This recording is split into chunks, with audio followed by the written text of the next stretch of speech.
Ramel. Chopping it up with Ramel. No notes, straight from the throat. Chopping it up with Ramel. Chopping it up with Ramel. Chopping it up with Ramel. No notes, straight from the throat.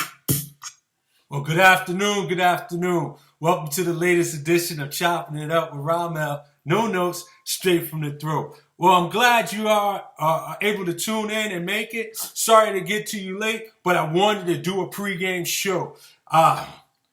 We got game 2 right upon us tonight, this evening. It's in Golden State. Golden State with with the first game victory, so they up 1-0. I don't see much is going to change from that game. I have Golden State winning the series in 5, and I think Golden State is going to continue, and they're going to pull away today. All right, keys to the game is just simple for Golden State. 3 things. They got to continue ball movement without turnovers. Last game, in the first game, they were the 3rd team only to play in the NBA Finals and have 4 turnovers only. Anytime you can move the ball the way they do and not have turnovers. Yo, what's going on, Kareem? Outlaws, I remember that year. Yo, happy belated, too. Getting back to what I was saying, anytime you have that kind of ball movement and the shooters that they have, and they play flawless as far as only 4 turnovers, that's a recipe for disaster for the opposing defense, no matter who you are. Because chances are you're going to have efficiency on offense if you only averaging a turnover per quarter. Unbelievable. Especially with the shooters that they have that are more likely to make the shot than to miss the shot, and they're not turning the ball over. So the keys to them will be, again, ball movement without turnovers. That needs to continue. And I thought they did a good job in last game in roughly, how can I say, playing LeBron straight up. I didn't see too much double teaming, or they didn't commit to the double team, or they didn't double team hard.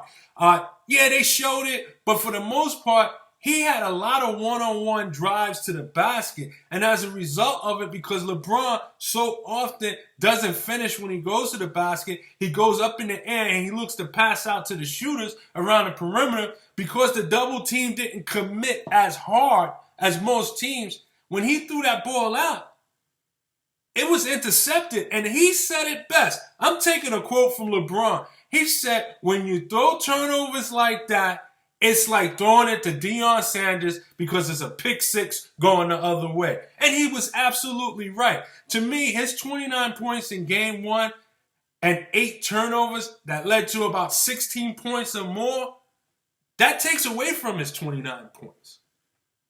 It really does. So, key is continue to play him straight up, guard the perimeter. By playing him straight up, you're guarding the perimeter. Let LeBron beat you. Don't let nobody from the 3-point line get hot. And again, crash the boards. Hey, peace, Ramel, what's going on? Crash the boards. I thought that although Golden State shot like 42% from the field, but they crashed the boards. They were able to get rebounds. And that's the last team that you want to have second chance opportunities.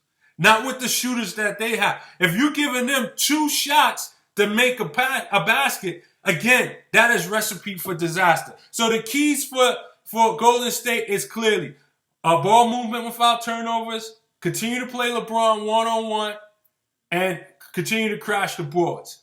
That's what they need to do. Hey, to my brother-in-law Dave, what's going on? It's good to see you out there. Hey, I appreciate that. I'm going to hit you up later. I got something to run by you. But at the end of the day, those are the keys. Now, the keys for Cavaliers, if they want to come out and steal game 2, I really think, first of all, they have to control tempo. They can't come down here and look to shoot the ball within the first 8 seconds of the shot clock. Because what you're doing is giving Golden State more shot opportunity. You want to limit Golden State's opportunities of shooting the ball. You don't want to get into a high 118, 120 score with Golden State. You're going to lose a game like that. So what you want to do is keep their shot to a minimum. How you play defense with them is by your offense. Shoot with 5 seconds or less on the shot clock so that you can keep them out of a rhythm and keep them under 100 points, and that'll give you a better chance of winning the game. But if you come down there and hoist up a shot in the first 8 to 10 seconds of the shot clock, that's not going to be helpful. Whether you make them or not, that's not going to be helpful. Even if you make them, still, you're giving them more opportunities to shoot. And you want to limit their shots. Okay? The other key would be, I think is a big key. The bench is non-existent for Cleveland throughout the playoffs. I really think that Cleveland needs to sit JR and start Shumpert. A couple of things will happen with that. If you sit JR and you start Shumpert, for one, JR can't get touches in the starting lineup because it's only been the big three. So he can't get touches. So you're wasting any offensive ability he has by putting him in a situation where he's playing with 3 shooters. Let him come off the bench, ignite the bench, and let him be the spark plug when you start going to the bench. Perhaps maybe he could be Cleveland's Jamal Crawford, Cleveland's Lou Williams. Or once upon a time, when he won the 6-man in New York, let him be that player. And put Shumpert in the starting lineup, and maybe he can provide some kind of defense.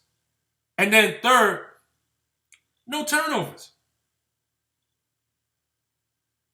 Hey, what's going on, Rodney? No turnovers. Last game, Cleveland had 20 turnovers. Luckily for them, it only led to 21 points. However, they lost by 23. They had 20 turnovers. Golden State had 4. 8 of them came by LeBron James. So those are my keys to victories for both teams. To be a part of the show, give me a call. The number to reach me at is 706-801-5926. Once again, if you want to be part of the show, give me a call at 706-801-5926. Hold on, let me put my ringer on so I can hear you guys. That will be helpful. But those are the keys for both teams. With that said, I got Golden State winning tonight by 8 to 10 points. I think the game will be a little bit closer or more competitive than last game, but I don't see Cleveland coming in and getting the win. Tyronn Lue has to be the key to this. As I said in game 1, that Mike Brown is the X factor, and I continue to think that Mike Brown will be the X factor all the way through. I thought he did a great job in handling timeouts. I think he did a great job on his game plan on defense, how they was going to play. I thought he did an excellent job with his rotation. If you watch the game, as LeBron and Kyrie Irving in the second half was tugging on their shorts because they were leaned over, bent over, and kind of fatigued, he kept his rotation, and come fourth quarter, when Durant and Curry entered the game to put this game away, they were fresh. They were fresh. Tyronn Lue, again, start Shump, sit J.R. Smith, but believe in your bench, rotate your bench. Not just for production, but to make sure that LeBron and Kyrie Irving and even Kevin Love is fresh down the stretch. Because the last thing you want is a fatigued LeBron and Kyrie Irving while Durant and Curry are fresh. And Klay Thompson, I think we all are waiting for that breakout game. But here's a stat for you guys, because you don't have to just be an offensive player to make an impact on the game. When Klay Thompson was matched up against LeBron, Kevin Love, and even Kyrie Irving, they were 1 for 12 on him. Let me just throw that back by you one more time. They were 1 for 12. And you're talking about a top 5 point guard. You're talking about the game's best player. And you're talking about Kevin Love, up until that game, had a monstrous playoff season. Probably playing some of the best ball in a Cleveland Cavalier uniform.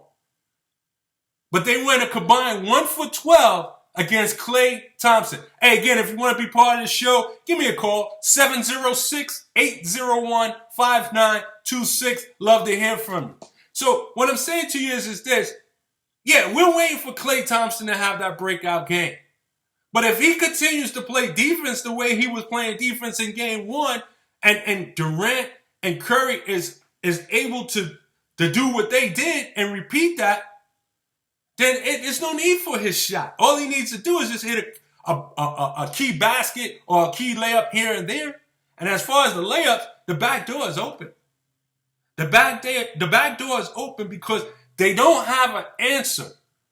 The reason why Tristan Thompson had 0 points, 4 rebounds, and 22 minutes is because you cannot really play him when Draymond is at the 5. And if you do play him at the 5, guess what happens? Tristan Thompson's got to come to the perimeter to guard Draymond, and the back door is open. So many times Durant beat LeBron, and when he beat him, there was nobody there because Tristan Thompson is up at the perimeter guarding Draymond Green. Then there was a couple of times, and this is the scary thing about Golden State. They're so unselfish. Whenever there's a 2-on-1 or a 3-on-1 or a 3-on-2, the guy who has the ball is going to stay in the middle of the court. But the other two guys on the wing, they're running to the three-point line. And as a defender, you have to make a decision early. Do I run out to the shooter or do I go to the ball? And here's the thing. If you run to the ball, they're going to kick it out to the shooters. They are going to kick it out to the shooters. That's just who they are. They're selfless, they trust one another, and they respect one another. But if you run to the shooters, it's a free lane to the basket. And we've seen that time after time, and it usually resulted after one of those plays that LeBron talked about, a turnover that looked like a pick six that Deion Sanders got. I mean, they're taking it to the house on the turnover. I mean, is there a better team in the league that finishes like Golden State? And the scary part about it is they can finish at the rim or at the perimeter. It doesn't matter to them. It really don't. So again, my prediction for tonight, I still have Golden State in 5. I believe they win tonight, a more competitive game. But Golden State wins by 8 to 10 points. They take a commanding 2-0 lead going into Cleveland later on in the week. I don't see Cleveland or Tyronn Lue making the necessary adjustments to steal game 2. I think that in order for them to win, LeBron has to turn back the clock and have one of those games that he had when he was originally in Cleveland and he took Detroit to overtime to advance to the finals. Other than that, I don't see it. As far as Cleveland's bench, Korver, you're not going to get too much from Korver. Not that Korver's not a good player or anything of that sort. It's just that Korver's a starter. He's not a guy that can come off the bench and get hot. He needs to get a sweat. He needs to run up and down the court. He needs touches. Again, J.R. Smith being wasted in the starting lineup. Darren Williams is not as good as he think he is. He came out there. He looked horrible. He looked lost. He looked like he was trying to do too much. And then you put him and Kyrie Irving in the same backcourt. Who's playing defense? And I'm going to repeat myself, and I can't believe I'm saying this, but Cleveland is missing Nelly, Dellavedova. They missing Delly. They are missing Delly. He used to bother Steph Curry. I'm not going to say he shut Curry down. No. But he used to bother him, and it used to cause Golden State to get a little bit into their offense a little later in the shot clock. But they're missing him. And again, guys like Rodney Walker, we play ball together. Tell me if I'm wrong. I'd rather have a guy who's good, better than me, or as good as me, guard me because he's going to show respect for me than to have somebody who don't know how to play the game and just be all over you, follow you everywhere you go. I mean, you fart and smell from him. That's how close he's on you. Those are guys that are some of the worst players to play against that just simply don't know the game. And that was Delly, the rugby player that just was on Steph like a cheap suit and made it tough. In those two finals, Steph went in as the MVP and did not look quite like the MVP. And Darren Williams is the answer? No. Once upon a time, we was talking about Darren Williams along with Chris Paul as the best point guard in the game. He fell out of favor in Utah, went into Brooklyn, had some moments there, but for the most part, has never been the same. And he, in his head, he still thinks he's that guy. And now you asking him to come off the bench in a situation he should relish. Because this may be his only opportunity to ever put a ring on his finger other than going to Jarrett. And he's not being humble about it. He still thinks he's that guy, and he's no longer that guy. And to me, he's going to get in his own way as well as Cleveland's way. And although Sean Livingston had an off game, he did what he wanted against him. He just missed some shots. He can't guard him.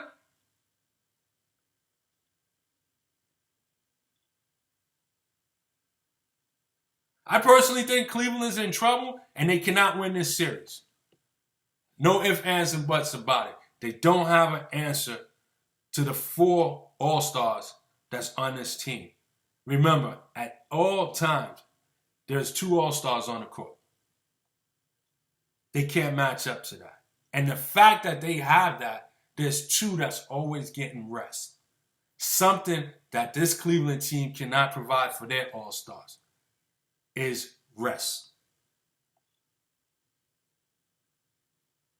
Again, if you want to be part of the show, give me a call, 706-801-5926. If you want to talk about the finals, talk about the draft, whatever you want to talk about, just call me up. I'm looking forward to the game. I'll probably stay on for about another 10 minutes or so. But I want to talk about Kevin Durant for a moment. He had a tremendous game last game. 38 points, 8 rebounds, 8 assists. Just unstoppable, okay? I've never been one of those that think that LeBron James is a great on-the-ball defender. If you ever watched LeBron James, go back to his Miami days. When they played the Knicks, he guarded Shump while Battier guarded Melo. When they played Boston, he guarded a young Avery Bradley while Battier guarded Pierce. Throughout the game, he would guard them, but for the most part, he never guarded the tougher wing opponent. It allowed him to play center field in the paint and pick off some passes and ignite breaks. Oh, got a call coming in. Who's on the line?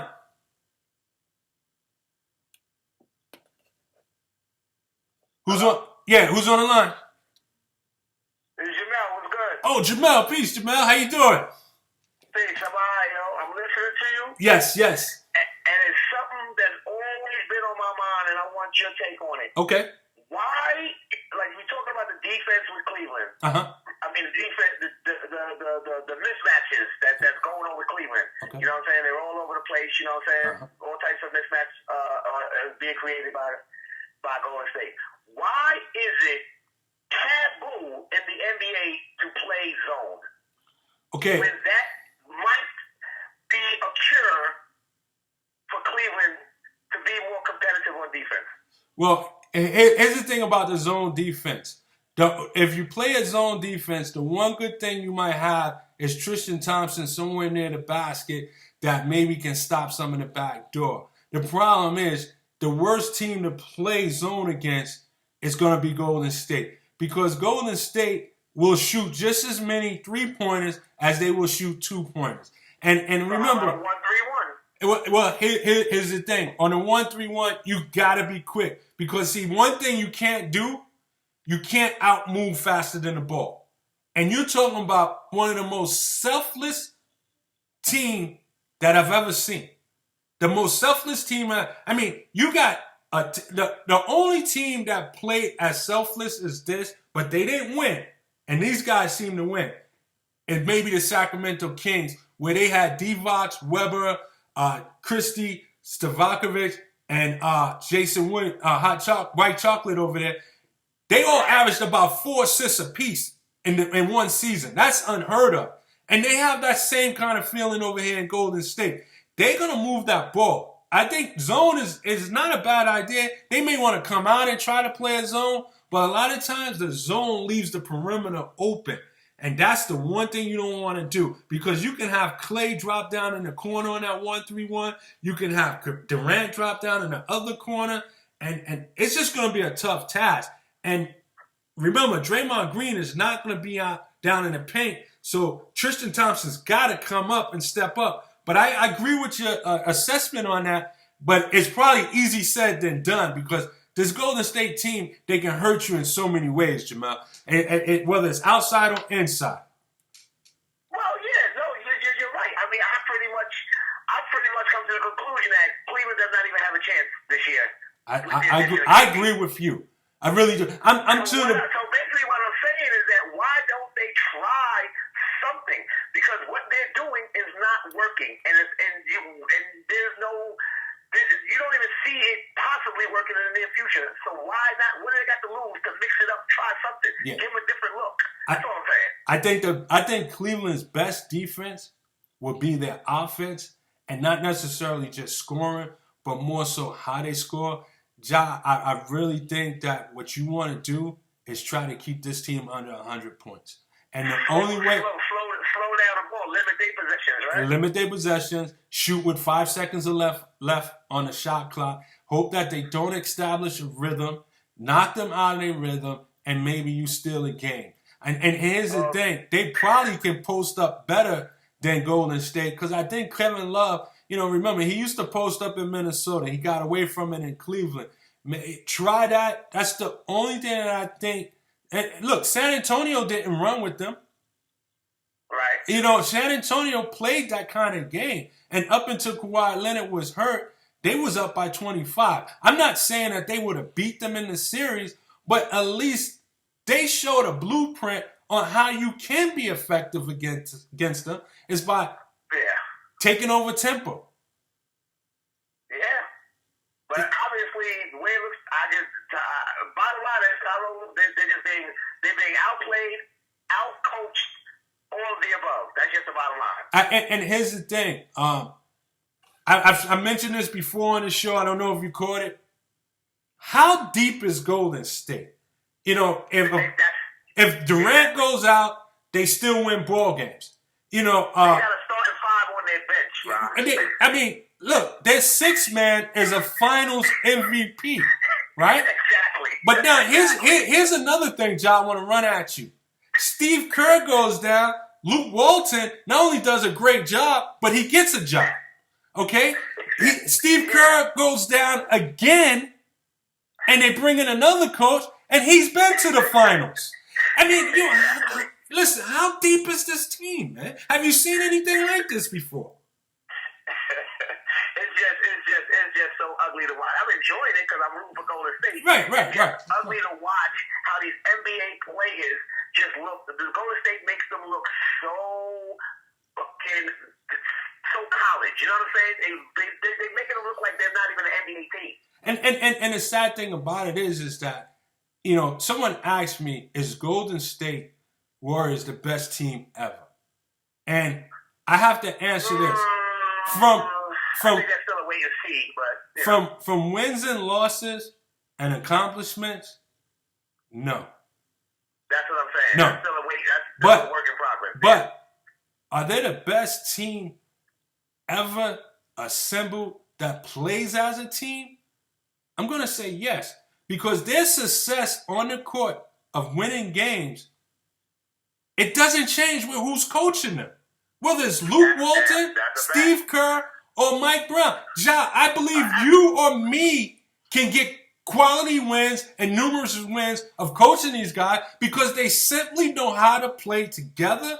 They play selfless. It's almost like they can play blindfolded because they're so in sync. You talk about the bench comes on, nothing changes. Nothing changes when the bench comes on.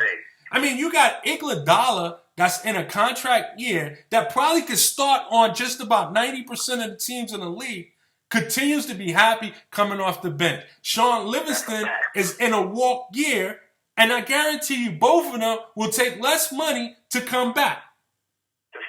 To stay. Yeah. And there's already talks that Durant will take less money so that the team can stay intact. That's a fact. I mean, so which basically goes to the fact that this team is going to be where they are for the near future, at least next 3, 4, 5 years, easy. Correct, but more importantly, it solidifies what I said. This team is simply a team. You know, they like each other. They play for one another. They have their little sibling spats on the court, but it's wiped up by the time the game is over. I mean, are they the best team? Egos. Right. Nothing. Is this the best team to play as a team? I'm going to say yes. But from a wins and losses standpoint, the jury's still out. But, right. I mean, how many teams can have success under 3 different coaches the way they have? I mean, right. since... And let's face it, if Mark Jackson stayed the year after he was fired, they would have won that same year. I mean, it's hard to say no. But here's the other thing. Yo, these guys is 28-1 since March 1st. I mean, since March. No. Listen, let me repeat this. They're 28-1. Right. I mean, it's crazy. I mean, what they... Yeah. So, you know... But anyway, I'm with you. They can't... I don't think Cleveland can win the game. If it goes 7, I think the NBA just wanted the money. But this here is not going to be a long series. Not in my mind. I see it wrapped up in 5. I really do. I said 6, and I was being nice. Yeah. I don't see it going 6 anymore. No, now. it's 5. It's 5. Yeah, no doubt. It's 5. Well, all right, Rob. I appreciate the call. Don't be a stranger. I appreciate that, John. Peace, man. Be good. Right, enjoy the game. Peace. And that's Jamel out of Queens. I should have told him to speak up. We've been best friends since we was about 5, 6 years old, maybe even slightly younger. So he agrees with me that Golden State is going to win this series rather easily. He was just wondering about why not go to a zone 1-3-1. I just don't think a zone is going to be effective with the perimeter shooting. I believe Rodney Walker, another childhood friend of mine that we played ball together, he kind of agrees with me. It's just that Golden State shoots too well to put a zone on them. You have to play them man to man. And to me, if you want to slow down their offense, you slow down your offense and be efficient on offense and limit their possessions or limit their amount of shots throughout the game. And disrupt their rhythm. Because once you get into their tempo and they have a rhythm, it's a wrap. It really is. It's a wrap. But Cleveland does have the best player in the game, so anything is possible. I'm not naive. LeBron could put on one of those unbelievable performances and change this whole series around. I don't see it this time around. I think that I had... Steph Curry getting the MVP for this final series. The way Durant played last game, and I know it's going to be tough for him to keep that up, but it's not what his production was. It was just his approach. He smells blood. I think he's going after it. I don't see too much of a let up from what he did. Maybe he doesn't score 38, but I see him getting close to 30 and being as aggressive.